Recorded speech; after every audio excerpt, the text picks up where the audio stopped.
अस्सलाम वालेकुम दोस्तों, मैं आसिम सहेल आपकी खिदमत में हाजिर हूँ। उम्मीद करता हूँ कि सब खैर खैरियत से होंगे। अल्लाह पाक आप सबको अपनी हिफ्ज़ व अमान में रखे।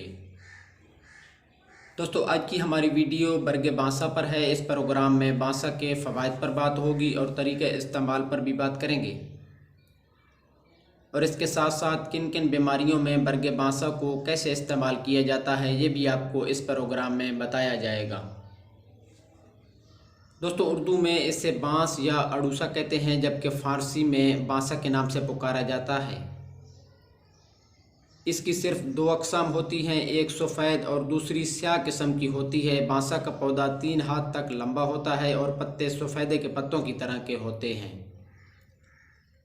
इस पर एक किस्म का जर्द रंग का गोंद निकलता है जो सूखने पर स्याह रंग का हो जाता है। इसके फूलों और फलों का ज़ायका तलख़ होता है। इसका मिजाज पहले दर्जे में गर्म व खुश्क होता है। इसकी मकदार खुराक पत्ते और जड़ का सफ़ूफ 2 से 4 ग्राम तक ली जा सकती है। दोस्तों, अगर इसके फ़वाइद की बात करें तो खांसी, नज़ला, ज़ुकाम और बुखार में मुफीद है। इसके अलावा सीने के अमराज, मतली, कै, पेशाब की जलन और पेशाब की नाली के ज़ख़म में भी बहुत ही मुफीद है। इसके अलावा दांत के दर्द और हिलते हुए दांतों के लिए इसके पत्तों का सफ़ूफ दांतों पर मलने से दर्द को आराम मिलता है। इसके पत्ते बराबर वज़न मगज़ तुख्म खरबूजा के साथ घोट छान कर देने से पेशाब खुल के आ जाता है और तकलीफ़ ख़त्म हो जाती है। यरकान के मरीज़ के लिए भी इसका इस्तेमाल बहुत ही मुफीद है। इसके लिए बांसा के पत्ते 10 ग्राम, कलमी शोरा 10 ग्राम और तुख्म कांसनी 8 ग्राम घूट छान कर पिलाएं तो यरकान ख़त्म हो जाता है। बवासीर खूनी के लिए इसके पत्तों का सफ़ूफ और संदल सफ़ेद हम वज़न लेकर बारीक सफ़ूफ बना लें।